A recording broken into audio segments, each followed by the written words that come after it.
Hello everyone, good morning to all. नमस्कार, राधे राधे, जय श्री कृष्णा। बिहार अड्डा 24/7 यूट्यूब चैनल पर आप सभी का बहुत बहुत स्वागत है। मैं हूं प्रियंका, आपके हिंदी विषय की अध्यापिका। और आज की ये जो क्लास है, इस क्लास में हम पढ़ने वाले हैं बीपीएससी टीआरई 1.0 के जो प्रीवियस ईयर्स के प्रश्न थे हिंदी टीजीटी के, हम उनको पढ़ने वाले हैं। तो जल्दी से आप सभी लाइव आ जाइए। साथ ही साथ इस लाइव सेशन की लिंक को अपने सारे दोस्तों के साथ शेयर कीजिए, हमारे यूट्यूब चैनल को सब्सक्राइब कीजिए और कमेंट बॉक्स में मुझे बताइए कि आपको हिंदी साहित्य में क्या पढ़ना है, क्योंकि आपका जो एग्जाम है ना, उसमें हिंदी साहित्य और हिंदी ग्रामर दोनों से प्रश्न पूछे जाने हैं। ठीक है, सब लोग आ जाइए, फिर शुरू करें हम हमारी class. Good morning to all. Good morning Nidhi, Damini, Kumud, Sunita, Shweta. जल्दी आ जाइए, सब लोग लाइव जुड़ जाइए, फिर शुरुआत करें हमारी क्लास की। और जैसे कि हम सभी जानते हैं कि मंडे टू फ्राइडे हमारी रेगुलर क्लासेस चलती हैं, लेकिन सैटरडे जो है वो हमारी स्पेशल क्लास होती है लगातार 3 घंटे की।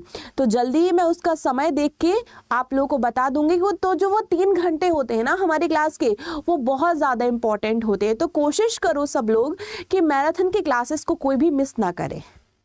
ठीक है, प्रियंका पाठक, मैं बिल्कुल ठीक हूँ, बिल्कुल। मेरी शुभकामनाएं आप सबके साथ हैं।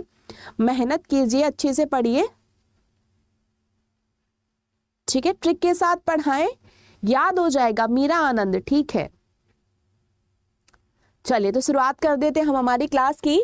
तो अगर आपने अभी तक अड्डा 24/7 ऐप डाउनलोड नहीं किया है तो सबसे पहले इस ऐप को डाउनलोड कीजिए।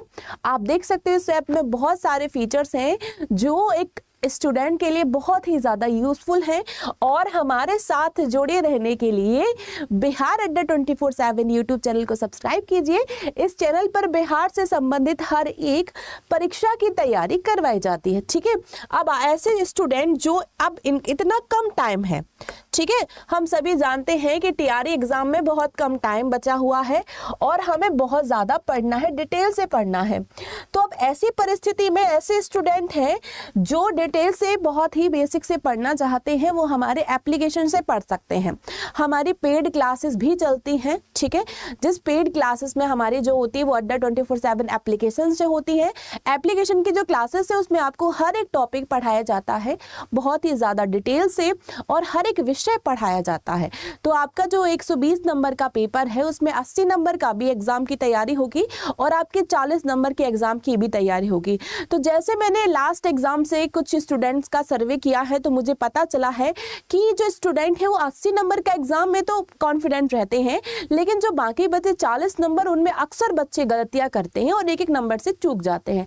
तो अब आप लोगों को ऐसा नहीं करना है, हमें 40 नंबर और 80 नंबर दोनों पे ही फोकस करना होगा। ठीक है, मैं मानती हूँ 80 नंबर पे ज़्यादा करना है, लेकिन हमें दोनों को ही इक्वली फोकस करना है। ठीक है, चलिए तो अब ऐसी परिस्थिति में जो डिटेल से पढ़ना चाहते हैं वो हमारा फाउंडेशन बैच ले सकते हैं। ठीक है, बैच का नाम है अयाची है आपका बैच। और मैं आपको कहूंगी कि आपको लेना है महापैक। महापैक क्यों लेना है?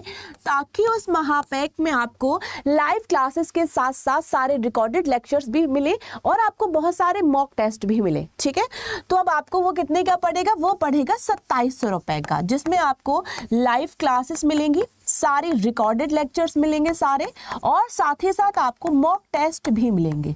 ठीक है, आपको मॉक टेस्ट भी मिलेंगे जिसमें आपका लिटरेचर भी रहेगा और ग्रामर भी रहेगा। तो आप लोगों के लिए यही बेहतर है। अगर आपको और कम वाला खरीदना है तो एक है हमारा 2299 वाला, आप ये भी खरीद सकते हो। ठीक है, ये थोड़ा सा और कम का है। डिस्काउंट कोड है Y646। तो इस कोड को जब आप अप्लाई करेंगे तब आपको बैच पड़ेगा 2299 रुपए में। तो जितने भी स्टूडेंट हैं जो कि बहुत डिटेल से तैयारी करना चाहते हैं तो वो हमारे एप्लीकेशन से जुड़ सकते हैं। प्रोसेस क्या है वो मैं क्लास के अंत में बताऊंगी। आ जाते हैं अब हमारे पहले प्रश्न पर।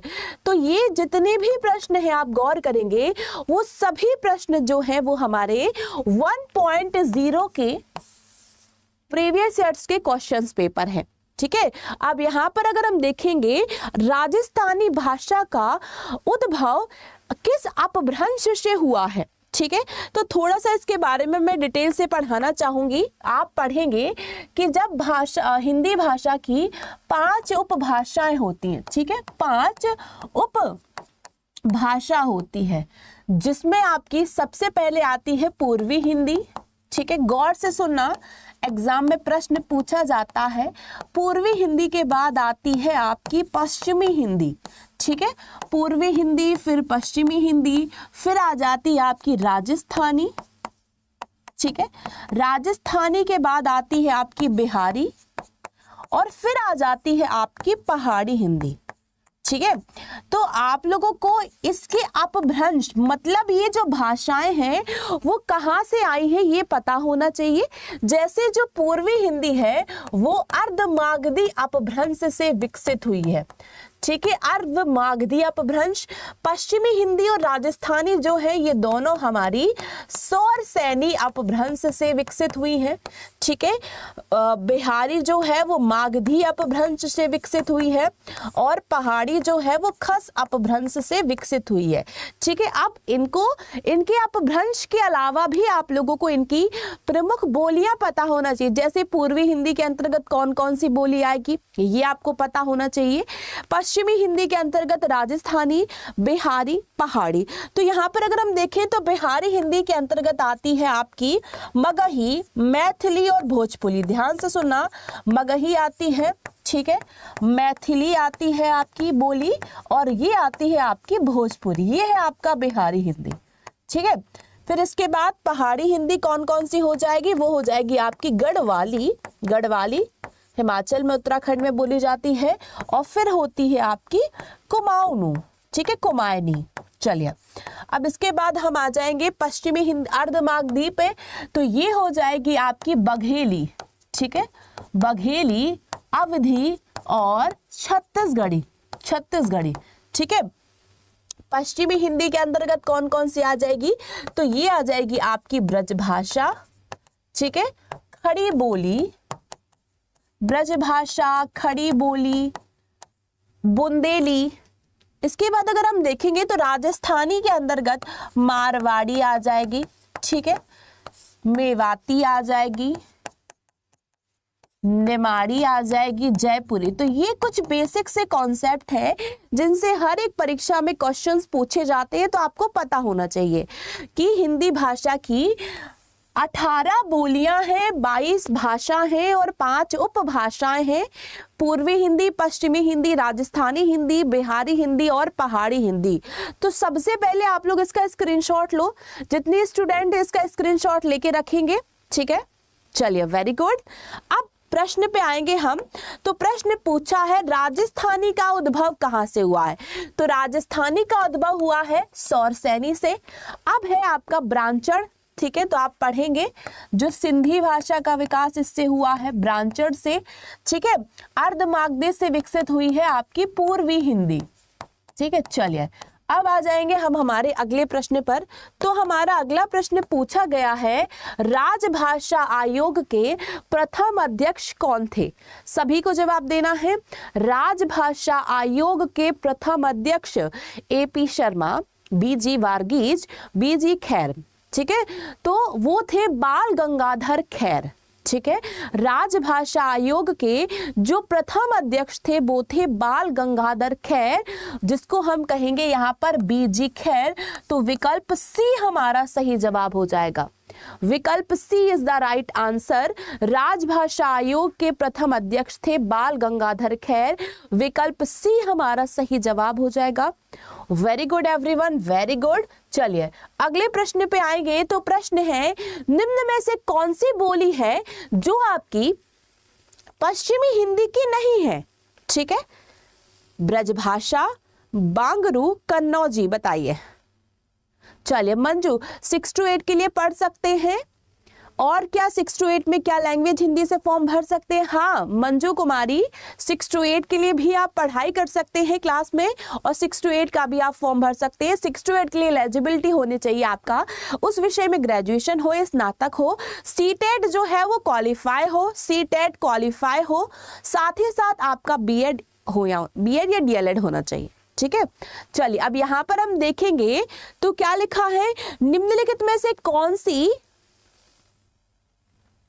कौन सी बोली जो है वो पश्चिमी हिंदी की नहीं है। तो ब्रजभाषा भी पश्चिमी हिंदी की है, बांगरू जिसको हम हरियाणवी कहते हैं ये भी पश्चिमी हिंदी है, कन्नौजी ये भी हमारी पश्चिमी हिंदी ही है। यहाँ पर राइट आंसर हो जाएगा उपर्युक्त में से कोई नहीं, विकल्प ई हमारा सही जवाब हो जाएगा। ठीक है, ब्रजभाषा आप देखेंगे मथुरा में बोली जाती है। ठीक है, बांगरू जो है वो हरियाणवी को कहते हैं, हरियाणा में बोली जाती है। कन्नौजी जो है वो सहारनपुर इलाके में कन्नौजी और आपकी खड़ी बोली, ये दोनों बोले जाते हैं। ठीक है, चलिए संगीता भारती बैच शुरू हो रहा है हमारा 20 फरवरी से। चलिए वेरी गुड, नेक्स्ट क्वेश्चन पे आइए। तो नेक्स्ट क्वेश्चन है आपका, निम्नलिखित में से कौन सा क्षेत्र खड़ी बोली का नहीं है? सहारनपुर, मुरादाबाद या फिर बरेली। अब बताना है कौन सा क्षेत्र जो है वो खड़ी बोली का नहीं है। खड़ी बोली विकसित हुई है आपकी सौर सैनी अपभ्रंश से और ये आती है आपकी पश्चिमी हिंदी के अंतर्गत। ठीक है, सभी को आप लोगों को इतना आइडिया लग गया होगा कि भाषा एवं बोली से बहुत सारे प्रश्न पूछे गए हैं, तो वो जो कॉन्सेप्ट है वो आपका बहुत क्लियर होना चाहिए। कौन सी भाषा का क्षेत्र कौन सा है, कौन सा अपभ्रंश है और ये किस उपभाषा के अंतर्गत आएगी। अगर हम यहाँ पर देखेंगे तो सहारनपुर में खड़ी बोली बोली जाती है, मुरादाबाद में खड़ी बोली बोली जाती है, उत्तराखंड के मैदानी इलाकों में बोली जाती है, मेरठ में बोली जाती है खड़ी बोली मतलब हमारी मानक हिंदी। लेकिन बरेली के जो ग्रामीण इलाके हैं वहां पर ये बोली नहीं बोली जाती। तो विकल्प के आधार पर हमारा जो विकल्प सी है वो हमारा सही जवाब हो जाएगा, Bareilly is the right answer. चलिए अब देखते हैं अगला प्रश्न क्या पूछा है। तो प्रश्न अब यहां से ध्यान से सुनिएगा, निम्नलिखित बोलियों को उनके क्षेत्रों के साथ सम्मिलित कीजिए। ठीक है, अब यहाँ पर आपको कुछ बोलियां दी गई हैं, तो वो बोली जो है वो किस क्षेत्र में बोली जाती है ये आपको बताना है।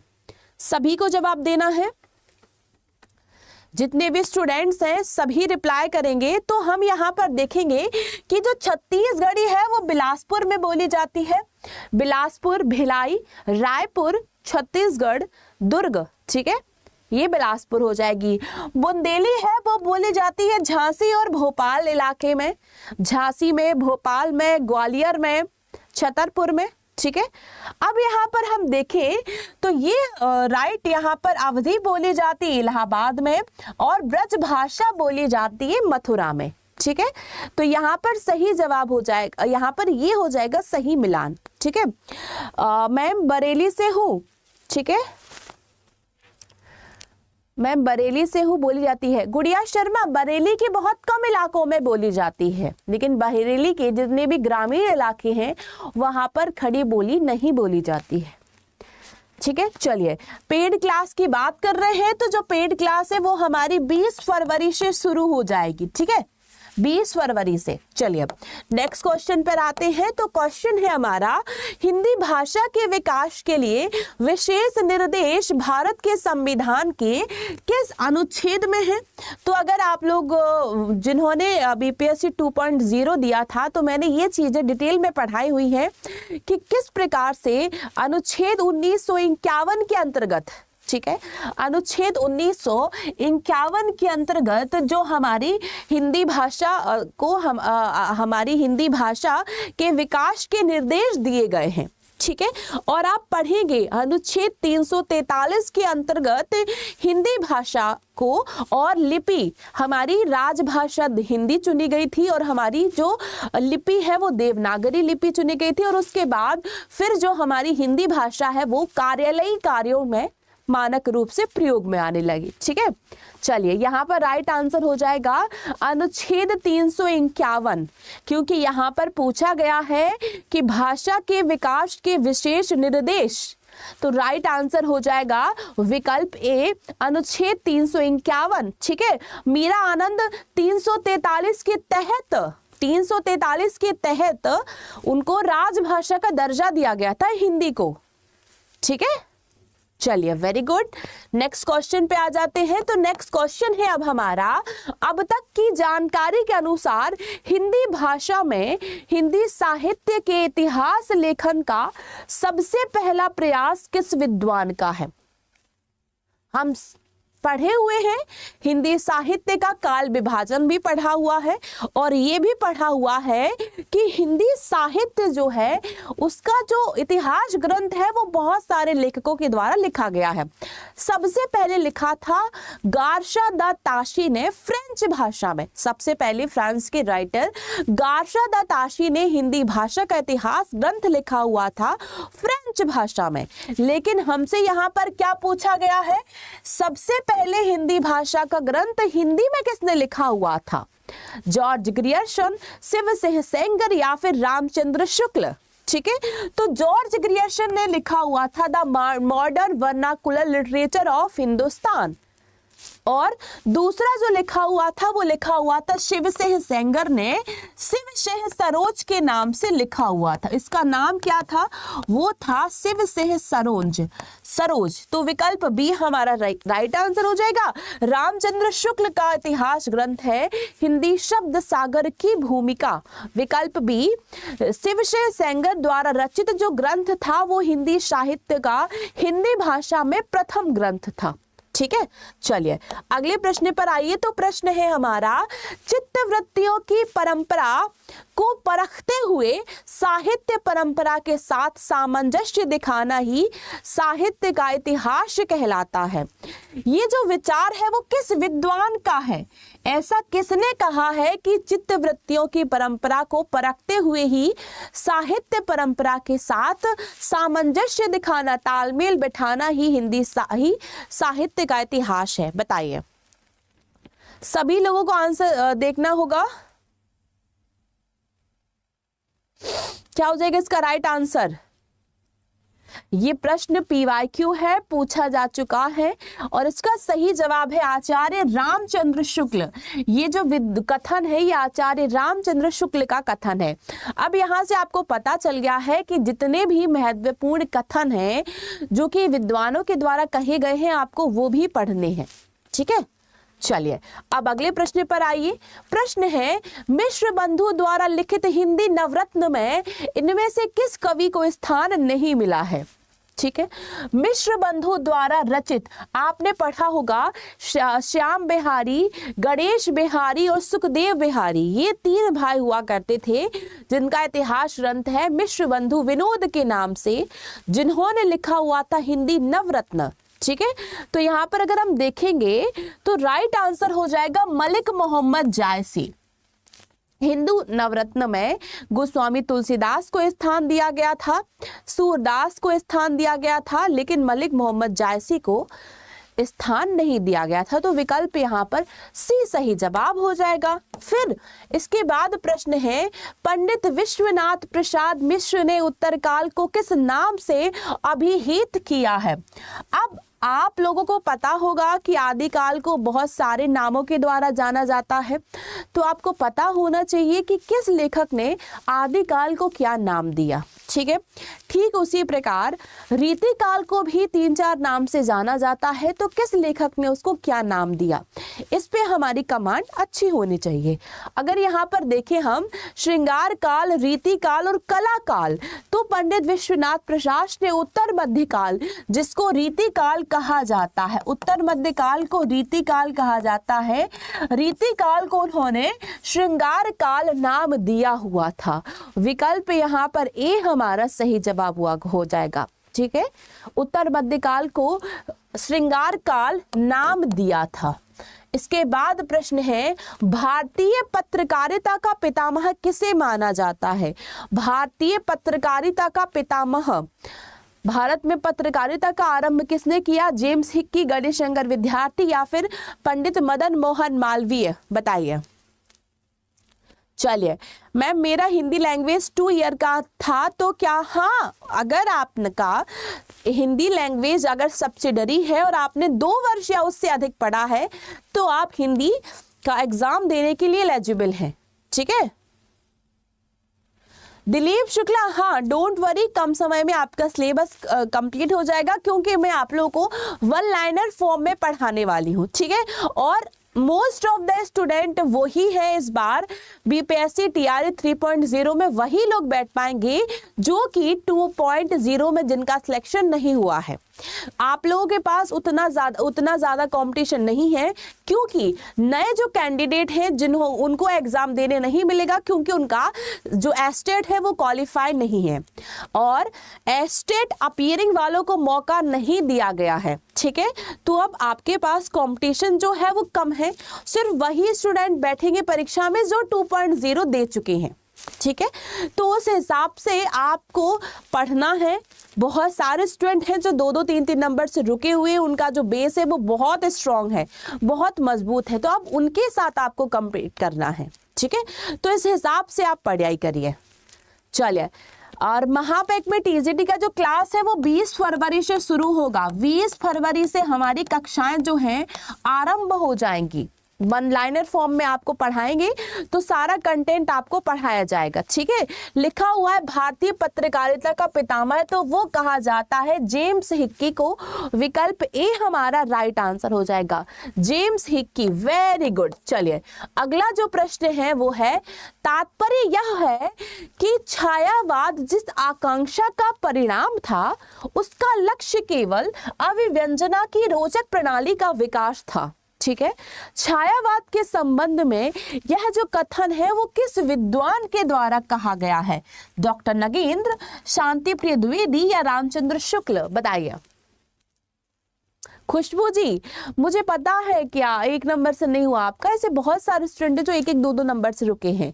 अब उनका जो बेसिक है वो तो क्लियर है, बस उनको ज्यादा से ज्यादा प्रैक्टिस की जरूरत है, ठीक है। अब यहां हम देखेंगे कि ये जो कथन है वो कहा गया है रामचंद्र शुक्ल के द्वारा, तो विकल्प सी सही जवाब हो जाएगा। तात्पर्य यह है कि छायावाद जो है जिस आकांक्षा का परिणाम था उसका लक्ष्य केवल अभिव्यंजना की रोचक प्रणाली का विकास है, तो ये रामचंद्र शुक्ल के द्वारा कहा गया है। चलिए, अगला प्रश्न है, इनमें से किस जैन कवि को अपभ्रंश का वाल्मीकि कहा जाता है? ये प्रश्न इस परीक्षा के अलावा और भी कई परीक्षाओं में पूछा गया है। अपभ्रंश का वाल्मीकि कौन है? पुष्यदत्त, स्वयंभू या फिर हेमचंद्र? बताइए। आप पढ़ेंगे, हिंदी शब्दानुशासन के लेखक हैं, ठीक है, क्लियर मैम। फिर जो है 4.0 में बैच नहीं लेना होगा, इसी बैच से हो जाएगा। संगीता भारती, बिल्कुल सही, इसी बैच से आपका 4.0 भी कवर हो जाएगा, ठीक है। 6 to 8 का क्लासेस अलग होंगी, 9-10 की क्लासेस अलग होंगी। चलिए, प्रश्न है यहाँ पर, अपभ्रंश का वाल्मीकि किसे कहा जाता है? वो कहा जाता है स्वयंभू को, स्वयंभू को कहा जाता है अपभ्रंश का वाल्मीकि, ठीक है। और राउत सांस्कृतायन के अनुसार हिंदी के जो प्रथम कवि हैं वो माने जाते हैं पुष्यदत्त हेमचंद्र, जो कि हिंदी शब्दानुशासन के लेखक हैं, ठीक है। चलिए, नेक्स्ट क्वेश्चन पे आइए। तो नेक्स्ट क्वेश्चन पे अगर हम यहाँ पर बात करें, गौर करना, तो यहाँ पर लिखा हुआ है निम्नलिखित दार्शनिक मतों, ये सब पूछा गया है आपका आदिकाल से। ये सारी चीजें जो है वो आदिकाल में आप लोग पढ़ेंगे। विशिष्टाद्वैत, शुद्धताद्वैतवाद, अद्वैतवाद और द्वैताद्वैतवाद, ठीक है। बताइए, एस्टेट आपका होगा बीपीएससी के एग्जाम के बाद। यहां पर राइट आंसर क्या होगा? सभी को जवाब देना है, जितने भी स्टूडेंट है वो सही जवाब देंगे।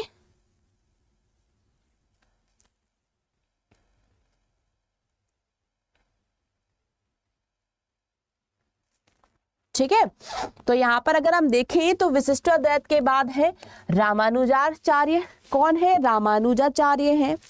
फिर शुद्धताद्वैतवाद के कौन है? बल्लवाचार्य हैं। अद्वैतवाद के प्रवर्तक शंकराचार्य हैं और द्वैताद्वैतवाद के निम्बकाचार्य, ठीक है। यहाँ पर गौर से देखो सभी स्टूडेंट कि विशिष्टताद्वैतवाद के जो प्रवर्तक है वो है रामानुजाचार्य, शुद्धाद्वैतवाद के जो प्रवर्तक है वो है बल्लवाचार्य। स्क्रीनशॉट ले लो इसका सब लोग।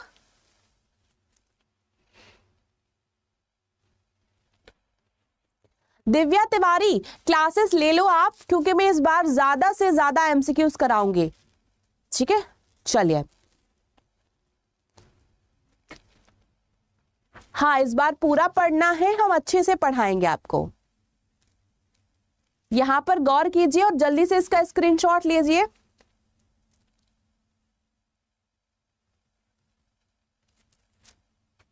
To 4, very good very good. चलिए नेक्स्ट क्वेश्चन पे आइए।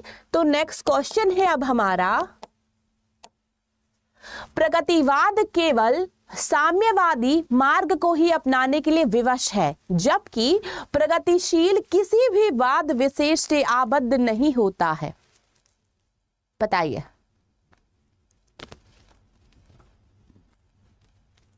आंसर क्या हो जाएगा यहां पर? नंबर से है नंद दुलारे वाजपेयी या फिर गणपति चंद्र गुप्त। सभी स्टूडेंट फोकस करो पहले क्लास पर, फिर आपके जो भी डाउट हैं वो मैं आप लोगों को क्लास के अंत में पूरे डाउट्स आपके क्लियर होंगे। आपके बैच के रिगार्डिंग जितने भी डाउट हैं वो सारे क्लियर हो जाएंगे। अभी आप पूरा फोकस करो अपनी पढ़ाई पर। प्रश्न ध्यान से पढ़ो, क्या लिखा हुआ है गौर से पढ़ो सब लोग। राइट आंसर क्या हो जाएगा? Right answer, very good very good. सभी गौर से देखेंगे। प्रगतिवाद केवल साम्यवादी मार्ग को ही अपनाने के लिए विवश है, जबकि प्रगतिशील किसी भी बात से आबद्ध नहीं है। यह कथन है नंद दुलारे वाजपेयी का, ठीक है। तो विकल्प बी जो है वो इसका राइट आंसर हो जाएगा, नंद दुलारे वाजपेयी।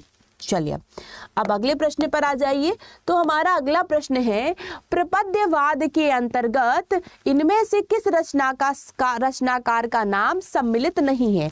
प्रपद्यवाद जिसको हम नकीनवाद के नाम से जानते हैं, ठीक है, जिसको हम नकीनवाद के नाम से जानते हैं। तो आप पढ़ेंगे कि जो प्रपद्यवाद है उसमें नलिन विलोचन शर्मा भी थे और केसरी कुमार भी थे, लेकिन नंद किशोर आचार्य जो थे उस वाद में नहीं है। तो आंसर क्या हो जाएगा? विकल्प बी हमारा सही जवाब हो जाएगा। आपने पढ़ा होगा विष के दांत कहानी, पढ़िए सबने। विष के दांत कहानी जो है उसके ही लेखक हैं नलिन विलोचन शर्मा, जो कि आपकी पाठ्य पुस्तक से ही ली गई है, ठीक है। चलिए अब अगले प्रश्न पर आइए। तो प्रश्न है, शमशेर मूड्स के कवि हैं, किसी विजन के नहीं, यह कथन किस विद्वान का है? मलयज, नेमीचंद्र जैन या फिर अशोक वाजपेयी? क्या हो जाएगा इसका राइट आंसर? जो शमशेर बहादुर सिंह को कवियों के कवि के नाम से जाना जाता है। अब उनके बारे में ये कहा गया है कि जो शमशेर बहादुर सिंह है वो मूड्स के कवि हैं, किसी विजन के कवि नहीं है। यह कथन कहा गया है मलयज के द्वारा। किसके द्वारा? मलयज के द्वारा। तो विकल्प यहां पर ए हमारा सही जवाब हो जाएगा, ठीक है। आंसर क्या हो जाएगा? मलयज। विकल्प ए इज द राइट आंसर। चलिए अगले प्रश्न पर आइए। इनमें से कौन छायावादी कवि अपने रचना काल के अंतिम दौर में प्रगतिवाद के भौतिक दर्शन के साथ साथ अरविंद दर्शन से भी प्रभावित हुआ?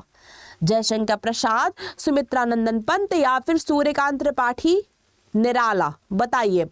दिव्या तिवारी, ये प्रश्न मैंने आप लोगों को 2.0 में कई बार पढ़ाया हुआ है कि जो सुमित्रानंदन पंत थे आरंभिक दौर में तो वो छायावाद के लेखक थे, लेकिन अपने अंतिम दौर में अरविंद दर्शन से प्रभावित होकर उन्होंने प्रगतिवादी विचारधारा से उत्प्रोत रचनाओं को लिखा, जिसके अंतर्गत रचनाएं हैं युग, युगांत, युगवाणी, ग्राम्य। ये सभी उनकी प्रगतिवादी विचारधारा से उत्प्रोत रचनाएं वो हैं सुमित्रानंदन पंत। और 2.0 में ये पूछा गया है कि सुमित्रानंदन पंत किस युग से संबंधित थे, तो उसका सही आंसर था छायावाद, क्योंकि उनकी जो सबसे ज्यादा रचनाएं हैं वो छायावाद में लिखी गई है, ठीक है। तो यहाँ पे राइट आंसर हो जाएगा सुमित्रा नंदन पंत। अब प्रश्न है, भूली कहत नवरस सुकवि, भूली कहत नवरस सुकवि सकल मूल श्रृंगार, यह विचार रीति काल के किस आचार्य का है? चिंतामणि त्रिपाठी, कुलपति मिश्र या प्रताप शाही? उपर्युक्त में से एक से अधिक या उपर्युक्त में से कोई नहीं? अच्छा, 4 दिन पहले करवाया था, तब तो याद है आपको कॉन्सेप्ट। एक बार सारे लोग सेशन को लाइक और शेयर कर दो, सभी स्टूडेंट्स। तो यहाँ पर आप देखेंगे सभी लोग कि ये जो भूली कहत नवरस सुकवि सकल मूल श्रृंगार, तो ये ना तो इनका है, ठीक है, ये ना तो कुलपति मिश्र का है, ना चिंतामणि का है, ना प्रताप शाही का है। आंसर इसका राइट है उपर्युक्त में से कोई नहीं। चलो हमने टिक कर दिया उपर्युक्त में से कोई नहीं, लेकिन अब कोई तो होगा जिसने इस पंक्ति को लिखा होगा। तो आप पढ़ोगे तो हिंदी साहित्य के रीति काल के कवि थे कवि देव, जिनकी रचना है भाव विलास और भवानी विलास, ठीक है, भाव विलास भवानी विलास के राइटर है देव, ठीक है। तो यहां पर राइट आंसर क्या हो जाएगा? विकल्प E is the right answer. Kavita Jha, मेरी क्लास रोज होती है सुबह 11 बजे टीजीटी के लिए, तो इस क्लास में जरूर जुड़े। चलिए अब हम आ जाएंगे हमारे नेक्स्ट क्वेश्चन पे। तो नेक्स्ट क्वेश्चन है, इन आचार्यों में से अलंकारवादी आचार्य कौन है? बताइए, इन आचार्यों में से अलंकारवादी आचार्य। चिंतामणि त्रिपाठी, सोमनाथ या केशव दास?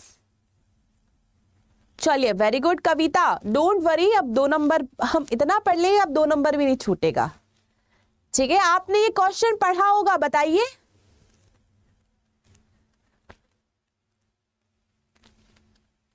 ठीक है, इन आचार्यों में से अलंकारवादी आचार्य कौन है? तो वो है केशव दास। केशव दास जो कि हिंदी साहित्य में रीति काल के रीतिबद्ध काव्यधारा के सबसे प्रमुख कवि माने जाते हैं। केशव दास को अलंकारवादी आचार्य कहा जाता है, जिनकी रचना है रामचंद्र का विज्ञान गीता, रसिक प्रिया, कवि प्रिया। ये सभी रचनाएं हैं आपकी केशव दास की। तो विकल्प सी यहां पर सही जवाब हो जाएगा। फिर अगले प्रश्न पर आइए। तो प्रश्न है, इनमें से कौन मनोवैज्ञानिक उपन्यासकार नहीं है? जैनेन्द्र यशपाल या फिर इलाचंद्र जोशी? बताइए, मनोवैज्ञानिक उपन्यासकार नहीं है।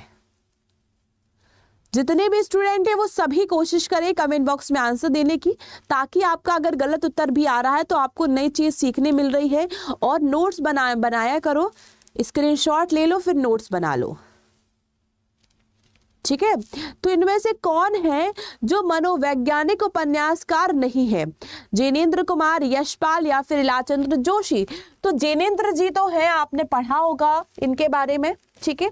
इलाचंद्र जोशी भी है जो कि मनोवैज्ञानिक उपन्यासकार के नाम से ही जाने जाते हैं, लेकिन जो यशपाल हैं वो मनोवैज्ञानिक उपन्यासकार नहीं है। इस प्रश्न का सही जवाब हो जाएगा विकल्प बी। विकल्प बी हमारा सही जवाब हो जाएगा। यशपाल जो है वो मनोवैज्ञानिक उपन्यासकार नहीं है। चलिए अगले प्रश्न पर आइए। प्रेमचंद्र के किस उपन्यास में है विधवा समस्या को दर्शाया गया है? प्रेमचंद्र जो कि हिंदी साहित्य के सर्वश्रेष्ठ कथाकार और उपन्यासकार माने जाते हैं, ठीक है।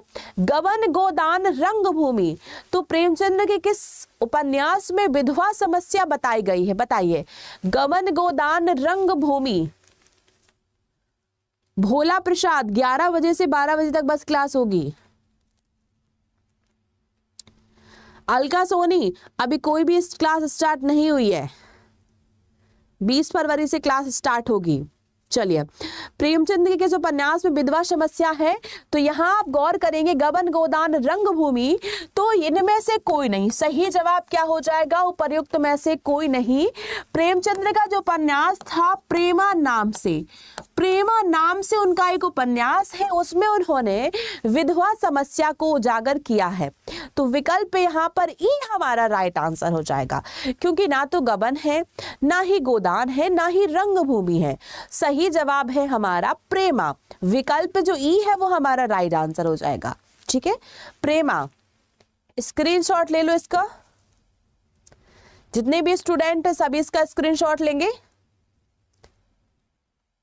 ठीक है, चलिए अब अगले प्रश्न पे आइए। तो हमारा अगला प्रश्न पूछा गया है कि जयशंकर प्रसाद के किस नाटक में तलाक और पुनर्विवाह की समस्या बताई गई है?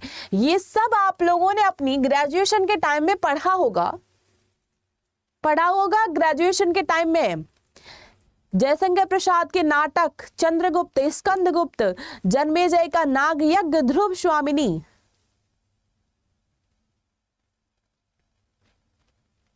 ठीक है, तो यहाँ पर अगर हम देखेंगे कि हिंदी साहित्य में जो जयशंकर प्रसाद है वो छायावादी युग के प्रवर्तक हैं, और उनका जो नाटक है ध्रुव स्वामिनी, जिसमें आप पढ़ेंगे मधुलिका के बारे में, तो उसमें तलाक और पुनर्विवाह की समस्या को दर्शाया गया है। विकल्प B is the right answer. चलिए नेक्स्ट क्वेश्चन आ गया। आधुनिक काल में गद्य का आविर्भाव सबसे प्रधान घटना है, यह कथन किसका है? रामविलास शर्मा, नंद दुलारे वाजपेयी या रामचंद्र शुक्ल? आधुनिक काल में गद्य का आविर्भाव सबसे प्रधान घटना है। आविर्भाव का मतलब होता है उत्पन्न होना, अवतरण होना। ठीक, बताइए किसका कथन होगा ये? देवाशीष, अब मैं पहले से ठीक हूं। चलिए, आधुनिक काल में गद्य का आविर्भाव सबसे प्रधान घटना है, यह कथन रामचंद्र शुक्ल का है। विकल्प जो सी होगा वो हमारा राइट आंसर हो जाएगा। ठीक है, रामचंद्र शुक्ल। नेक्स्ट क्वेश्चन पे आइए। तो क्वेश्चन है कालिदास के शकुंतला नाटक का खड़ी बोली में अनुवाद किसने किया? कालिदास, जिनको हिंदी का शेक्सपियर कहा जाता है, कालिदास का नाटक है शकुंतला। ये तो संस्कृत में लिखा गया है, लेकिन इसका बहुत सारे विद्वानों ने इसका अपनी अलग अलग बोलियों में अनुवाद किया है। अनुवाद करना मतलब उसको ट्रांसलेट करना। तो वो जो संस्कृत में लिखा उसको हिंदी खड़ी बोली में ट्रांसलेट किसने किया है? लक्ष्मण सिंह, लल्लूलाल या फिर सदल मिश्र? बताइए। कल क्लास नहीं हुई थी, कल मैं थोड़ी सी व्यस्त थी, तो मैं लीव पर थी। ठीक है, अब यहाँ पर हम देखेंगे तो कालिदास का जो नाटक है उसका हिंदी खड़ी बोली में अनुवाद किया था राजा लक्ष्मण सिंह ने। ठीक है, राजा लक्ष्मण सिंह के द्वारा अनुवाद किया गया था। तो विकल्प यहाँ पर ए हमारा सही जवाब हो जाएगा। ठीक है, चलिए नेक्स्ट क्वेश्चन पे आइए। तो नेक्स्ट क्वेश्चन है अब हमारा, मोहन राकेश के किस नाटक में टूटते पारिवारिक मूल्यों का चित्रण है? बताइए। याद रखो क्लास रोज होती है सुबह 11 बजे। सुबह 11 बजे हमारी क्लास जो है रोज होती है। ठीक है, यहां पर क्वेश्चन है मोहन राकेश के किस नाटक में टूटते पारिवारिक मूल्यों का चित्रण है? लहरों का राजहंस, ठीक है, आषाढ़ का एक दिन या फिर पैर तले जमीन?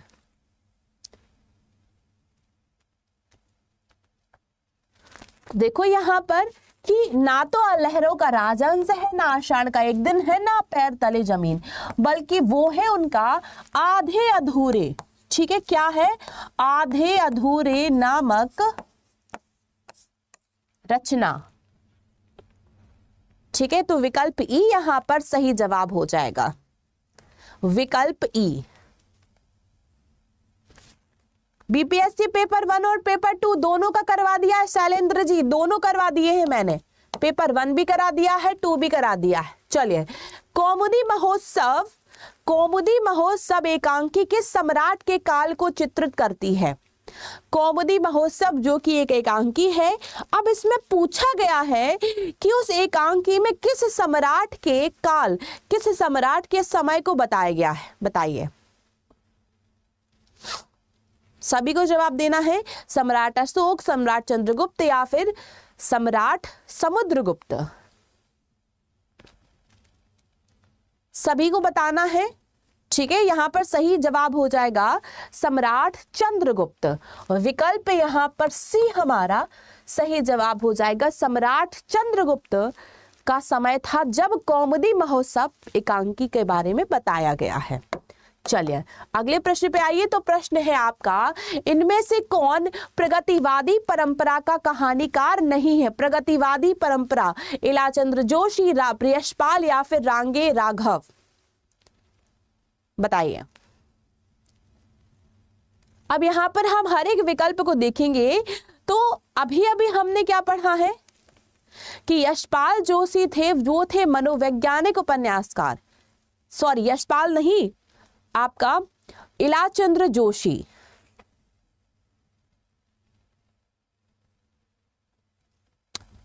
ठीक है, तो यहां पर राइट आंसर हो जाएगा इलाचंद्र जोशी।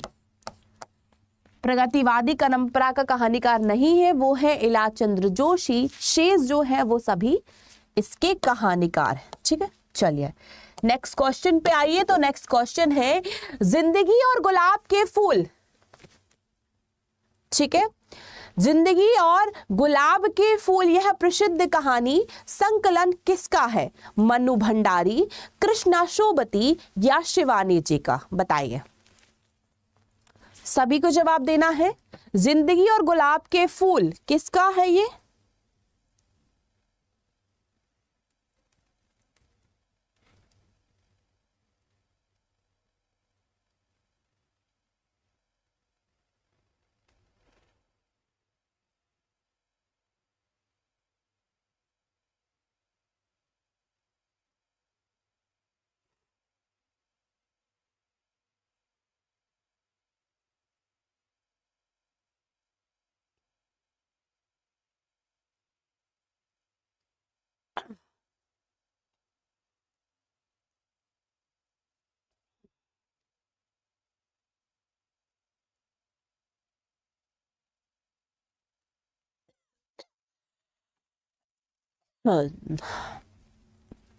मन्नू भंडारी, कृष्णा शोभती, शिवानी। तो यहाँ पे राइट आंसर है उपर्युक्त में से कोई नहीं, क्योंकि ये जो है वो उषा प्रियंवदा के द्वारा रचित है। ठीक है, उषा प्रियंवदा के द्वारा रचित है जिंदगी और गुलाब के फूल। विकल्प E is the right answer. BPSC TRE में भी आएगा, बिल्कुल आ सकता है। आपको एक आइडिया लग जाएगा कि प्रश्न कैसे पूछे जाते हैं। ठीक है, आंसर हो जाएगा उषा प्रियंवदा, जो कि विकल्प में नहीं है, तो आपको टिक करना है उपर्युक्त में से कोई नहीं। चलिए नेक्स्ट क्वेश्चन पर आइए। तो नेक्स्ट क्वेश्चन है अब आपका, पंडित प्रताप नारायण मिश्र और बालकृष्ण भट्ट ने हिंदी गद्य साहित्य में वही काम किया जो अंग्रेजी में एडिशन और स्टील ने किया। यह विचार किसका है? द्विवेदी जी का, शुक्ल जी का या रामविलास शर्मा? तो आखिर पंडित प्रताप नारायण मिश्र और बालकृष्ण भट्ट जो है वो कौन है? ठीक है, तो प्रताप नारायण मिश्र और बालकृष्ण भट्ट जो हैं वो भारतेंदु युग के लेखक हैं। ठीक है, भारतेंदु युग, इनके द्वारा पत्रिकाएं भी संपादित हुई हैं। प्रताप नारायण मिश्र ने ब्राह्मण पत्रिका का संपादन किया था, बालकृष्ण भट्ट ने हिंदी प्रदीप नामक पत्रिका का संपादन किया हुआ था, और ये भारतेंदु युग के लेखक थे। और इनके बारे में ये कथन कहा गया था रामचंद्र शुक्ल के द्वारा। तो इसका सही जवाब हो जाएगा विकल्प बी, रामचंद्र शुक्ल। अगला प्रश्न है, निर्वैयकता का सिद्धांत किसने दिया? अरस्तु, क्रोचे या फिर एलियट, बताइए। सभी को जवाब देना है। ये प्रश्न आप लोग पहले भी कई बार पढ़ चुके हो कि निर्वैयक्तिकता का सिद्धांत एलियट के द्वारा दिया गया है। ठीक है, इसका सही जवाब हो जाएगा विकल्प सी, एलियट के द्वारा। अब अगला प्रश्न क्या है, साहित्य का उद्देश्य विवेचन किसने माना है? ठीक है, साहित्य का उद्देश्य विवेचन जो है वो अरस्तू के ने माना है। ध्यान से सुनो, प्रश्न क्या है? साहित्य का उद्देश्य विवेचन वो अरस्तू के द्वारा माना गया है। अगला प्रश्न पे आइए, तो प्रश्न है भरत मुनि के रस सूत्र की अनुमति वाद पर आश्रित व्याख्या किस आचार्य की है? बताइए, भट्ट लोलुट, अभिनव गुप्त या भट्ट नायक? मनिष्का संगम, बस मैं बता रही हूँ, आपके कमेंट का जवाब दे रही हूँ, 2 मिनट रुक जा बेटा। यहाँ पर है भरत मुनि के रस सूत्र का अनुमतिवाद पर आश्रित व्याख्या किस आचार्य की है? इसका सही जवाब हो जाएगा उपर्युक्त में से कोई नहीं। ठीक है, राइट आंसर क्या हो जाएगा? उपर्युक्त में से कोई नहीं। क्यों? क्योंकि इसका जो अनुवाद है वो किया हुआ है शंकुक के द्वारा। ठीक है, तो राइट आंसर हो जाएगा विकल्प ई, शंकुक के द्वारा यह किया गया है। चलिए नेक्स्ट क्वेश्चन पे आइए, तो हमारा नेक्स्ट क्वेश्चन है संस्कृत के किस आचार्य ने विशेष गुणात्मकता सूत्र के आधार पर रीति और गुण में अभेद किया? अब आप देख सकते हैं कि 1.0 का जो पेपर था उसका जो लेवल था वो टफ था, लेकिन 2.0 का जो लेवल था वो उससे कम हो गया था, क्योंकि 2.0 की परीक्षा बहुत जल्दी ले ली गई थी। वैसे ही 3.0 की परीक्षा भी बहुत जल्दी ले ली गई है, तो पेपर का स्तर तो सरल होगा, लेकिन सरल भी नहीं होगा, मीडियम होगा, लेकिन कट ऑफ जो है वो हाई पे जाएगी। ठीक है, चलिए अगर यहाँ पे हम देखें तो संस्कृत के किस आचार्य ने विशेष गुणात्मकता सूत्र के आधार पर नीति और रिपोर्ट, तो इनमें भी ये सही जवाब हो जाएगा उपर्युक्त में से कोई नहीं। ठीक है, उपर्युक्त में से कोई नहीं, क्योंकि ये दिया हुआ था आचार्य वामन के द्वारा। ठीक है, क्लियर? तो विकल्प ही हमारा राइट आंसर हो जाएगा और हमारी इस क्लास को हम यहीं तक रखेंगे। अब मिलेंगे हमारी कल की क्लास में। अगर क्लास अच्छी लगी है तो इसको लाइक भी करना है, शेयर भी करना है और यूट्यूब चैनल को सब्सक्राइब भी करना है। अब ऐसे स्टूडेंट हैं जो काफी देर से पूछ रहे थे हमारी पेड बैच के बारे में, क्लासेस के बारे में, तो देखो अगर आप लोग 2.0 में क्लासेस ले चुके हैं, ठीक है, और अगर आपके पास हिंदी के नोट्स हैं तो आप हिंदी तो पढ़ लेंगे, लेकिन जो 40 नंबर है जहां आप लोग गलती कर रहे हैं, तो वो 40 नंबर में आप थोड़े से और स्टैंडर्ड के क्वेश्चंस जो है वो टीचर्स ऐड कर रहे हैं। ठीक है, तो वो 40 नंबर को बहुत अच्छे से कवर करने के लिए आपको जो बैच है वो लेना है। मनिष्का जी, 40 नंबर को कवर करने के लिए आपको जो बैच है वो लेना है। ठीक है, जैसे कविता झा कह रही हैं कि आपने बस 2 नंबर से रुक गई हैं, तो मुझे अच्छे से पता है कि 2 नंबर में आप लोगों से गलती कहाँ वो हुई है आपके 40 नंबर में। मैंने बहुत सारे स्टूडेंट से बात की है जिनका सिलेक्शन जो 1-1, 2-2 नंबर से रुके हुए, सबका यही कहना है कि मैं लिटरेचर तो बहुत आसान था, हिंदी का पेपर तो बहुत आसान था, लेकिन जो 40 नंबर का जीएस का जो पेपर आ रहा है ना, उसमें हम सबसे ज्यादा गलतियां कर रहे हैं। ठीक है, अब ऐसा भी नहीं है कि 2.0 में केवल लिटरेचर आया हो, उसमें सबसे ज्यादा व्याकरण आई थी। व्याकरण आप लोगों ने पढ़ी बहुत अच्छे से है, तो गलती जहां हो रही है अब हमें अपने उस वीक पॉइंट को ही पकड़ना है। ठीक है, तो इसीलिए आप लोगों को बैच परचेस करना है, और अगर आपको ज्यादा नहीं करना तो आप ये 2299 वाला खरीद लो। डिस्काउंट कोड याद रखना Y646 ही रहेगा। अब खरीदना कैसे है वो मैं बता देती हूँ। तो बैच को खरीदने के लिए आप लोगों को जाना होगा गूगल पर। ठीक है, स्टेप बाय स्टेप प्रोसेस बता रही हूँ। गूगल पर जाके आपको लिखना होगा अड्डा 24/7। जो पहली लिंक है उस पर क्लिक कीजिए, सबसे ऊपर लिखा हो गया होगा ऑल कोर्सेस। ठीक है, ऑल कोर्सेज पे क्लिक कीजिए। यहाँ आपको स्टेट एग्जाम्स पे को सिलेक्ट करना है, स्टेट एग्जाम सिलेक्ट कीजिए। ये रहा आपका बिहार। अब आप यहाँ पे जैसे ही बिहार को सिलेक्ट करेंगे ना, बिहार को ही सिलेक्ट करना है, तो आपको यहाँ पर आ जाएगा बिहार का 6 to 8, 1 to 5, 9, 10, 11, 12 सारा कुछ आ जाएगा। अब क्या करना है, मान लो आप किसी के भी, मान लो आप 9, 10th के टीचर हैं, तो यहाँ पर आप देखो सबसे पहले लिखा है कि बीपीएससी बिहार शिक्षक भर्ती TRA 3.0 आपका पूरा मिलेगा। आपको 6 to 8 भी मिलेगा, 9, 10th भी मिलेगा, सारी चीजें मिलेंगी, 11, 12th भी। इस पे क्लिक करो, यहां से बाय नाउ पे जाओ। ठीक है, अब यहाँ मांगा जा रहा है कूपन कोड, इसको फिल करो। कूपन कोड है Y646, अप्लाई करो, तो ये पड़ेगा 2299 रुपए का। ठीक है, अब इसको कंटिन्यू करना, अपना नाम भरना, अपना फ़ोन नंबर भरना, अपना ईमेल एड्रेस भरना और फिर दोबारा से कंटिन्यू करना। तो यहाँ आ जाएगा पेमेंट मेथड का ऑप्शन। तो जैसे आप लोग ऑनलाइन पेमेंट करते हो वैसे ही आप लोगों को ऑनलाइन पेमेंट कर देना है। डिस्काउंट कोड है आपका Y646, इस कोड को आप लोगों को फिल करना है, ठीक है, उसी से आपको डिस्काउंट मिलेगा, ठीक है। अब यहाँ पर हम देखेंगे कि TGT के 1999 के बैच में मॉक टेस्ट नहीं होगा, अल्ट्रासोनिक में मॉक टेस्ट नहीं होगा, लेकिन डोंट वरी, मैं आपको क्लास के अंदर मॉक टेस्ट करवा दूंगी, ठीक है, डोंट वरी। चलिए, कविता झा, आपको आपकी शादी की सालगिरह की बहुत सारी शुभकामनाएं, हैप्पी वेडिंग एनिवर्सरी, ठीक है। चलिए, नैन्सी का प्रश्न है, जिसने बिहार एस्टेट का पेपर नहीं निकाला है वो भी ये फॉर्म भर सकता है। नैन्सी, नहीं, बिहार एस्टेट में अगर आप क्वालिफाई नहीं है तो आप इस फॉर्म को नहीं भर सकते हैं। वही फॉर्म भर पाएगा जो कि क्वालिफाई होगा एस्टेट, ठीक है। TRE 4.0 के लिए भी यही बैच है और 3.0, अब दोनों एक साथ हो रहे हैं, एक मार्च में और एक अगस्त में।